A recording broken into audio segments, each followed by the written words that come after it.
And my father, he died before I was born.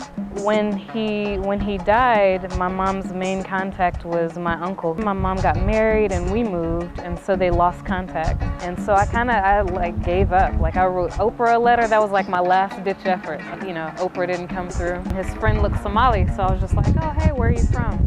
And he said, I know your family. And then I just started crying because it's like, who would know all that information? Just both embraced, we're both like crying. And your grandmother told me to help find you in like 1998.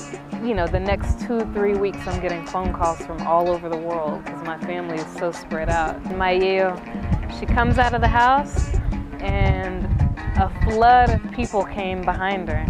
And so then there was singing, dancing, and so I was just in shock.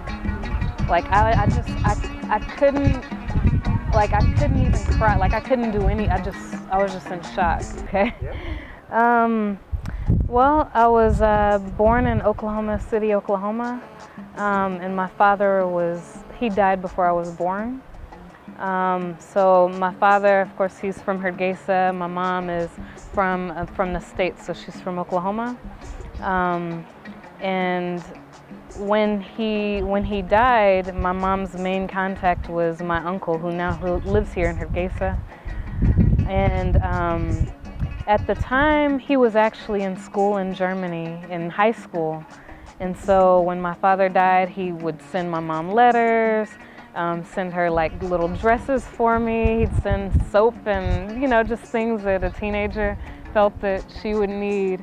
And then once he finished school and went to university, he moved to London. And around the same time, my mom got married and we moved, and so they lost contact when I was probably about 3 or 4 years old. And after that, we just like completely lost touch just completely lost touch. Then it wasn't until college, like till after I graduated from University of Central Oklahoma, that I moved to Oakland, California for a job and randomly met someone that knew my whole family and knew they were looking for me. So it was like I grew up not thinking that I was going to find them, and then, you know, all of a sudden I met someone that knew everyone.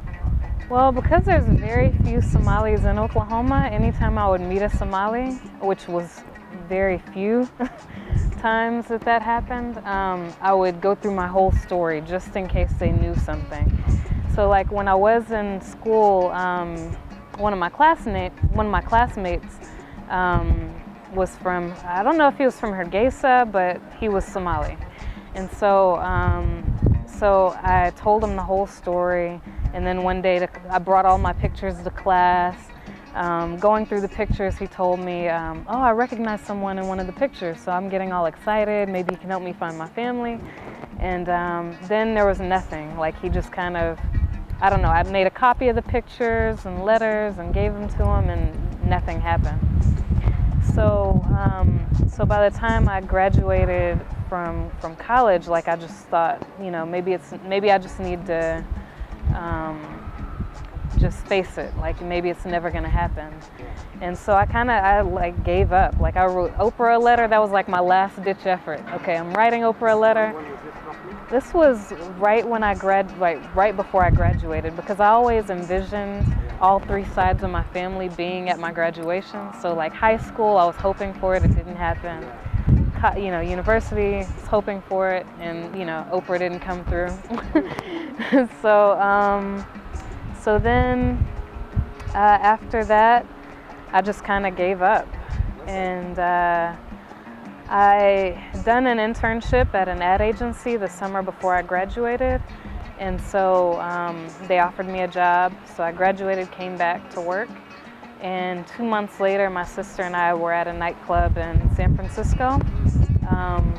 And some guy like stopped her, and his friend looked Somali. So I was just like, oh, hey, where are you from? And he said, I'm from East Africa. Like, I was like, oh, okay, well, my father's from Somalia. And then he says, really? Well, I'm from Somalia. And I said, okay. And then he says, well, where's your father at now? And I said, he died before I was born. And he was like, where are you from? And I said, Oklahoma. And he said, I know your family. And so initially I didn't believe him because, Zach, my old classmate, he didn't come through. So what are the chances of this happening now, So then he says, no, your father, he was there for school, right? And I said, yeah. And then he said, and when he died, he was in his dorm room. And then I just started crying because it's like, who would know all that information? And then I said, well, wait a minute. Well, what was his name? And then he thought about it for a second, and then he said Saeed. And so then at that point we just both embraced. We're both like crying. And then he says, hey, look, you have one of your eddos, one of your aunties. Of course, I know no Somali at this point. One of your aunties lives in Washington, D.C. I'm going to get a hold of her, and I'm going to link you guys up, and that's it. Like, we're going to settle this. So I said, okay. So we part ways. My sister, of course, and the friend are kind of looking at us like, what just happened? And so we walk off, my sister and I, and I'm just so emotional at that point. I was just like, let's go to the bathroom. Went to the bathroom. I'm like crying. And then I just said, I don't want to be here anymore. Let's just go home. And it took us a lot. There were so many things that almost prevented us from going out that night. Including by the time we got back, it was like $20 at the door. I was like, look, I know we just went through all this to get here, but I really don't want to be here. I really want to go home. So she said, okay. So on our way out, Hakeem is the one who introduced me to the family. Hakeem saw us walking out, and he was just like, hey, where are you guys going? Let's go to the VIP. And like, we just hung out with him. And then so I just said, because I never knew, I didn't know my family looked for me. I didn't know anything. So I just said, did you know about me? And he says, yeah, your grandmother told me to help find you in 1998. And at that point, I'm a kid in Oklahoma. Oakland, California wasn't on my to-do list. It wasn't a place I even thought I'd live. And I just ended up there for a job. But his father and my grandfather were best friends here in Hargeisa, in Mogadishu as well. They worked there as well. So the first contact was with my auntie, my Edo Hibak. She lived in DC at the time. And so she called me about a week later, and so I'm on the highway driving, and I get a phone call, and it's like, is this Ebony? And I said, yes. And then it was just she just started crying and crying. So I pulled off the highway and stopped in a parking lot. I think my cousin was in the car, and I was kind of explained it to him. And so I was just in shock. I couldn't even cry. I couldn't do any, I was just in shock. And then she just, she asked about what happened, how I met him, met Hakeem, and all of that parked on the road, on the side of the road. On the side, yeah. I just pulled over into, I don't know, it was like a Circuit City or something, and waited there. But yeah, so she was crying. So for about 15-20 minutes till the phone just hung up, and she called back and we talked some more. But after that, it was for the next 2-3 weeks, I'm getting phone calls from all over the world because my family is so spread out. Yeah. So, London, Kenya, all over. Well, it's I always knew, my mom, she always told me, when I was young, she told me where I came from. Yeah. She told me the story about my dad. She gave me all the letters once I graduated high school, or whenever I was old enough not to lose the letters and the pictures, she gave them to me. So I always knew, and through art I would kind of explore. So I would Google, Somalia. I would Google things and and I'd paint them, not even knowing what they meant. I remember in the university, my last year, I painted a picture of these women dancing, Somali women dancing. And then it wasn't until I went to my first Somali wedding that I was like, oh my gosh, like that's what I painted. I painted a wedding and I didn't even know it. No, the first large gathering was maybe 8 months after our first contact. And so that was in London and Kenya, in Nairobi. And so so that was where I met. In London, like they convinced my yayo to come to London from Hargeisa, because before she's like, no, I'm not going. And then they said, Iman's gonna be there. And she's like, okay, fine. I thought it was something I thought would never happen. So I always wondered, it was just kind of like, you know, I have all these cousins and I have grandparents that I don't know. I have, you know, aunties and uncles that I'll, you know, and so having that blank space filled was, I mean, I don't know how to put that into words. Okay. My first time in Hargeisa, like at that point, I'd already met my yayo and my uncle that used to write the letters to my mom. But the first time I came, I had made friends on the plane, so I was looking forward to introducing my new friend from the plane to my uncle. But like once we landed, my uncle was literally outside of the plane. Like usually, I mean, that doesn't happen because it's, you know, for safety, but like my uncle was literally outside of the plane. So I'm going down the ladder or whatever, down the steps, and he's like, Iman, and he just grabs me and he takes me and we just take off. So I was like, well, bye to my, it's like, see ya. So we took off and then he took me straight to my yayo's house. And my yayo, she comes out of the house and a flood of people came behind her.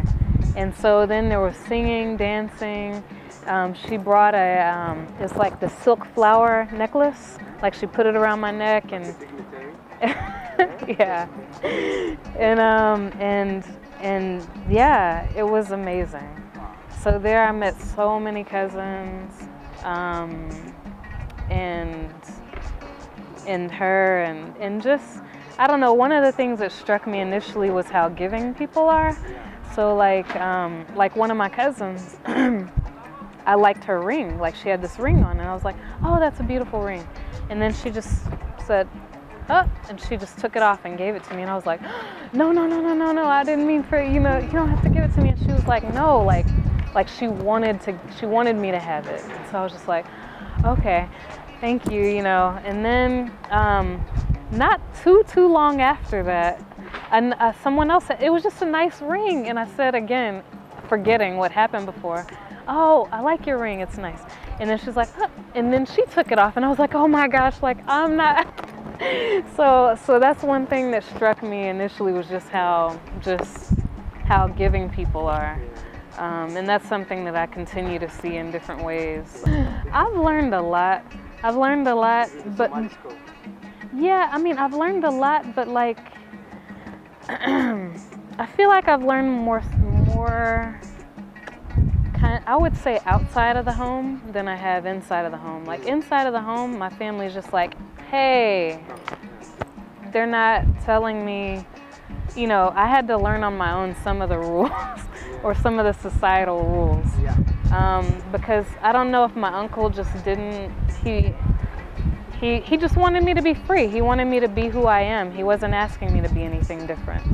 And so it wasn't until I started more so working in the community that I learned some of the rules.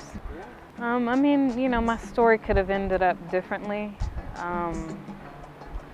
but I have no regrets with looking. I'm glad that once I did kind of give up, that something happened and it happened anyway. It was just meant to happen. But I would say don't give up with social media. Like if you are looking for a family member or your family or something like that, you know, with social media, with Facebook, I mean, the community is so small, it's really not that hard. You know, I'm realizing more and more how small the community is. So I would say don't give up, and it's worth it. Like even if it does end up being disappointing for some reason, at least you know that. But to not know and to potentially never know, I think is more painful sometimes. I'm an artist, so I paint And about, I guess 8 years ago now, 2010, well 7 years ago, I founded an organization called Afrikanation Artists Organization here in Hargeisa. And so, we're working hard to bring art supplies to the region. I think 2008 I met a lot of artists, and they said it's really hard to get basic art supplies or just about any art supplies. And educational opportunities are very few. There were no art galleries, anything like that. And of course all the museums were destroyed before, during the war.